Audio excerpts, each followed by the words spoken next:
Free little family library Peshawar کی جانب سے آسان فارسی کی کلاس میں آپ کو خوش آمدید کہتے ہیں۔ ہم نے آسان فارسی کی یہ کلاسیں الف با سے شروع کی ہیں، یعنی کہ فارسی حروف تہجی سے لے کر ہم نے پھر اس میں فارسی کے آسان جملے پڑھے، پھر ہم نے فارسی کا گرامر اور فارسی میں زمانے پڑھے۔ اب ہم فارسی میں آسان اسباق پڑھ رہے ہیں اور مختلف کتابوں سے چھوٹے بڑے درس پڑھ رہے ہیں۔ آج ہماری اس آسان فارسی میں علامہ اقبال کی شاعری موضوع ہے اور ہم علامہ اقبال کی ایک آسان اور مشہور نظم سے اپنی آسان فارسی میں شاعری کا آغاز کر رہے ہیں۔ علامہ محمد اقبال ہمارے قومی شاعر ہیں۔ ہندوستان، پاکستان، افغانستان، ایران، ترکی اور ارد گرد کے دیگر علاقوں میں جہاں فارسی اور اردو سمجھی اور بولی جاتی ہے، وہاں ان کا نام کسی تعارف کا محتاج نہیں ہے۔ علامہ اقبال کی تاریخی پیدائش اگرچہ بڑے عرصے تک متنازع رہی، بہرحال پھر جب آپ کی 100ویں سالگرہ قریب آئی تو پہلے ہندوستان نے اور پھر پاکستان نے علامہ اقبال کی تاریخی پیدائش 9 نومبر کو مقرر کرنے کا سرکاری اعلان کیا۔ پیدائش کے وقت آپ کا نام شیخ محمد اقبال تھا، بہرحال بعد میں آپ ڈاکٹر علامہ محمد اقبال یا صرف علامہ اقبال کے نام سے شہرت پا گئے۔ آپ اقبال کا تخلص کرتے تھے اور آپ کے والد کا نام شیخ نور محمد تھا اور والدہ کا نام امام بی بی تھا۔ آپ کے آباء و اجداد کشمیر کے ایک پنڈت خاندان سے تعلق رکھتے تھے جو کچھ عرصہ پہلے یعنی کہ کچھ صدیوں پہلے وہ مسلمان ہو چکے تھے۔ آپ نے ابتدائی تعلیم ہندوستان میں حاصل کی اور اعلیٰ تعلیم کے لیے آپ جو ہے پھر یورپ چلے گئے۔ آپ نے اردو اور فارسی میں شاعری کی ہے اور اگر ہم آپ کی شاعری پر نظر ڈالیں تو ہمیں جو آپ کی شاعری کی 10 کتابیں دستیاب ہیں ان میں سے 3 اردو کی ہیں اور 6 جو ہیں وہ فارسی کی ہیں۔ ایک کتاب میں فارسی اور اردو کے مشترکہ اشعار موجود ہیں۔ کہتے ہیں کہ علامہ اقبال کے اشعار کی تعداد تقریباً 15,000 کے لگ بھگ ہے اور اس میں 60% سے تھوڑے کم جو ہیں وہ آپ نے فارسی میں کہے ہیں۔ تو اس سے ہمیں یہ پتہ چلتا ہے کہ آپ کے 8,500-9 ہزار کے قریب اشعار جو ہیں وہ فارسی زبان میں ہیں۔ آپ نے فارسی زبان کا انتخاب کیوں کیا؟ کیونکہ فارسی زبان کے ذخیرہ الفاظ اور اس کے استعارے آپ کا جو بین الاقوامی نوعیت کا جو میسج تھا اس کے لیے بڑے موزوں تھے۔ آپ نے اپنی شاعری کے لیے فارسی زبان کو بہتر سمجھتے ہوئے یہ شعر بھی کہا ہے۔ آپ فرماتے ہیں گرچہ ہندی در عذوبت شکر است، طرز گفتار دری شیرین تر است۔ آپ فرماتے ہیں کہ اگرچہ ہندی مٹاس میں، ہندی سے مراد اس زمانے میں اردو اور ہندی ایک ہی اس میں تھے، اگرچہ ہندی یا اردو مٹاس میں شکر جیسی ہے لیکن دری زبان جو ہے وہ طرز گفتاری میں اس سے شیرین تر ہے، اس سے زیادہ شیرین ہے، اس سے زیادہ مٹھاس رکھتی ہے۔ تو دری زبان فارسی زبان کا ایک لہجہ ہے یا ایک نام ہے اور افغانستان میں جو فارسی زبان بولی جاتی ہے اس کو دری زبان کہتے ہیں۔ ہندوستان میں جو زبان فارسی زبان رائج رہی ہے وہ بھی دری زبان تھی کیونکہ ہمیں جو فارسی زبان آئی ہے وہ براستہ افغانستان پہنچی ہے۔ تو یہی وجہ ہے کہ ہماری ہندوستانی فارسی دری زبان سے اثر انداز ہوئی ہے۔ اگرچہ ہندوستان کی شاعری کا ایک اپنا اسلوب ہے اور ہم اس کو فارسی، تاجکی یا دری سے جدا رکھ سکتے ہیں۔ تاجکستان میں بولی جانے والی فارسی زبان کو تاجکی بولتے ہیں۔ ایران میں علامہ محمد اقبال کو اقبال لاہوری کے نام سے جانا جاتا ہے اور آپ کے نام سے وہاں ایک درسگاہ بھی قائم ہے۔ آپ کے نام کے ساتھ لاہوری کا لاحقہ اس لیے لگایا گیا کہ اس زمانے میں ایران کے وزیر تعلیم کا نام بھی محمد اقبال تھا، تو اس ایرانی وزیر تعلیم محمد اقبال سے الگ رکھنے کے لیے آپ کو اقبال لاہوری کہا گیا۔ علامہ ڈاکٹر محمد اقبال پاکستان کے قومی شاعر تسلیم کیے جاتے ہیں اور یہی وجہ ہے کہ درسی کتابوں میں ان کی شاعری، ان کے حالات زندگی اور ان کی سیاسی جدوجہد کو نمایاں طور پر پیش کیا جاتا ہے۔ بدقسمتی سے چند دہائی پہلے پاکستان میں فارسی زبان کی تعلیم متروک کر دی گئی اور اسکول اور کالجوں میں فارسی زبان کے پڑھانے کا رواج ختم ہوا۔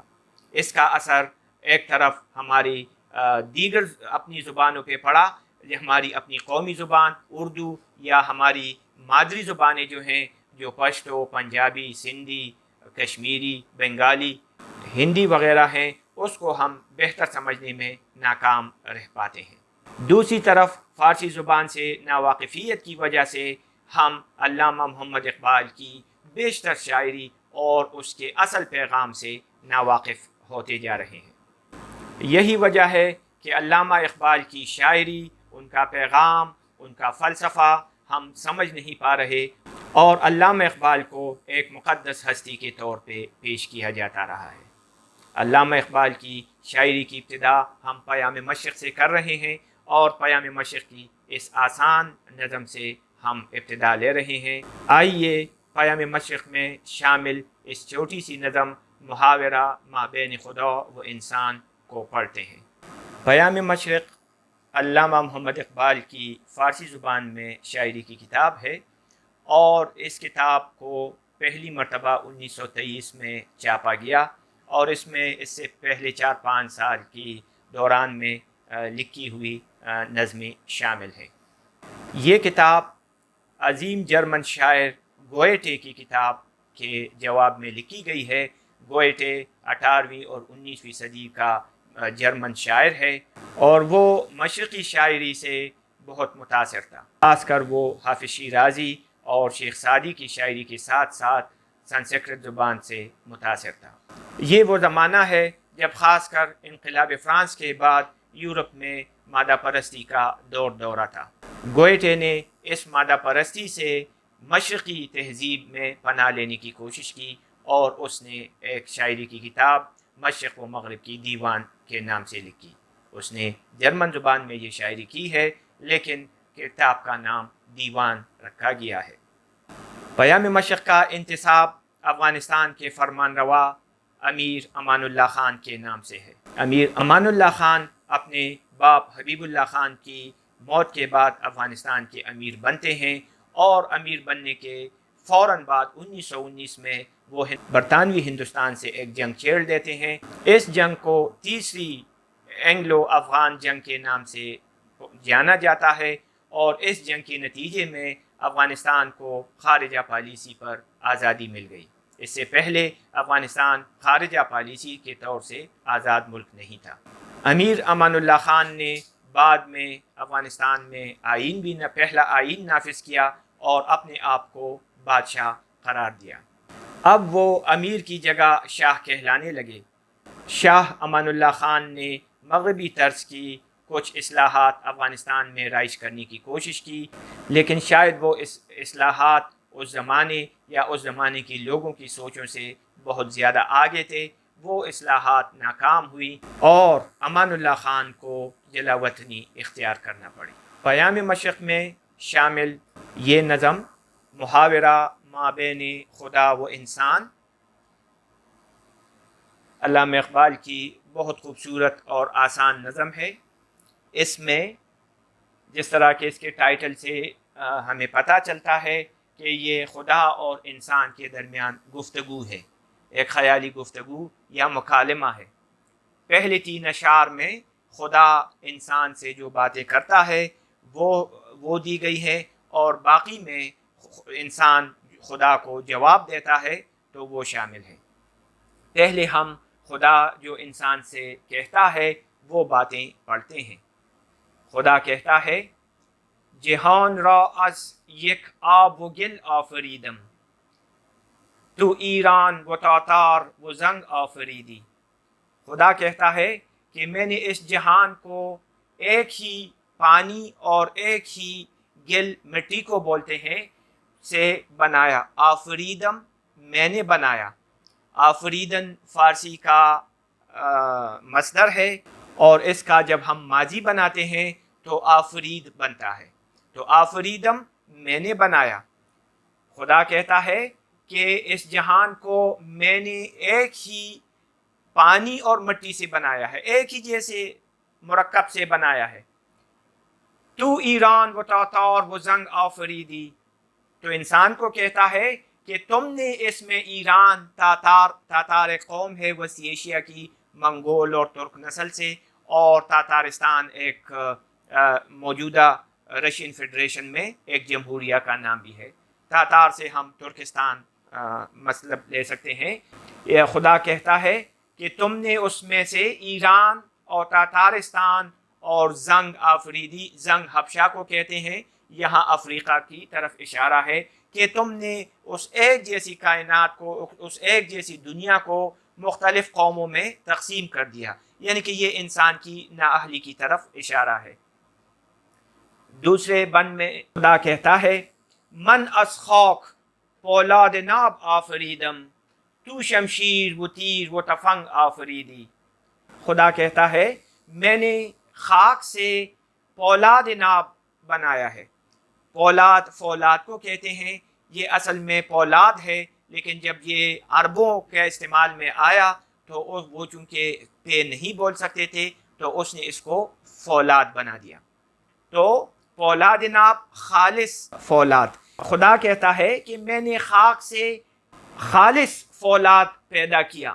تو شمشیر و تیر و تفنگ آفریدی، لیکن تم نے تلوار، تیر، تفنگ بندوق کو بولتے ہیں، آفریدی بنایا۔ یہ آفریدی کے ساتھ یہ سے مراد یہ ہے کہ تو آفریدی، یہ ہم پچھلے اسباق میں پڑھ چکے ہیں۔ من کے ساتھ آفریدم اور تو کے ساتھ یہ لگے گا تو آفریدی۔ اگلے اس میں کہتے ہیں، خدا کہتا ہے تبر آفریدی نہال چمن را، تبر کلہاڑا تم نے بنا دیا، نہال چمن را چمن کے پودے کے لیے۔ قفس ساختی طائر نغم زن را، قفس پنجرے کو کہتے ہیں، ساختی اس کا فارسی میں مصدر ہے، اس کا ساختن، تو اس سے ساختی تم نے بنایا، اور اس کا مضارع یا حال کے لیے جو ہم استعمال کریں گے وہ ساز ہے۔ تو یہ دونوں الفاظ اردو میں اور ہماری زبانوں میں استعمال ہوتے ہیں۔ ساخت کا لفظ، اس جملے کی ساخت ہم کہتے ہیں، یا ساز ہم کہتے ہیں کہ شکر ساز کارخانہ۔ تو قفس ساختی تم نے پنجرہ بنایا، طائر نغم زن را، طائر عربی میں پرندے کو بولتے ہیں، نغم زن نغمہ بولنے والی یا نغمہ گانے والی خوبصورت پرندے کے لیے تم نے قفس بنا دیا اور اس میں اس کو بند کر دیا۔ ان اشعار میں خدا انسان کو اس کی منفی افعال کی طرف اشارہ کر کے ہوئے 3-4 باتیں کرتا ہے۔ اگلے اس میں انسان جواب دیتا ہے خدا کو۔ آئیے پڑھتے ہیں۔ علامہ اقبال کی ان اشعار میں انسان خدا کے حضور عرض کرتا ہے۔ انسان کہتا ہے خدا سے تو شب آفریدی چراغ آفریدم۔ انسان خدا سے کہتا ہے کہ تم نے رات پیدا کی، مطلب کہ تاریکی، تم نے رات پیدا کی، چراغ آفریدم، میں نے چراغ بنایا، چراغ دیا، میں نے روشنی کا انتظام کیا اس اندھیرے کو ختم کرنے کے لیے۔ اگلے اس میں کہتا ہے سفال آفریدی ایاغ آفریدم۔ آفریدی کی اس یہ سے ہمیں پتہ چلتا ہے کہ انسان خدا سے کہتا ہے کہ تو سفال آفریدی، کہ تم نے مٹی پیدا کی، ایاغ آفریدم، من ایاغ آفریدم۔ اصل میں اس طرح ہونا تھا کہ تم نے مٹی پیدا کی، میں نے اس سے پیالہ بنایا، انسانی استعمال کی ضرورت کی ایک چیز بنائی، اور خام حالت میں مٹی جو موجود تھی اس سے میں نے ایک استعمال کی بہتر چیز بنائی۔ اگلے شعر میں کہتا ہے بیابان و کوہسار و راغ آفریدی، خیابان و گلزار و باغ آفریدم۔ انسان خدا سے کہتے ہیں کہ بیابان، کہ اے خدا تو نے بیابان پیدا کیے، کوہسار پہاڑ پیدا کیے، وہ راغ آفریدی، راغ ایسے خودرو، ایسی جگہ کو بولتے ہیں جہاں پہ خودرو پودے اگتے ہوں اور پہاڑ کی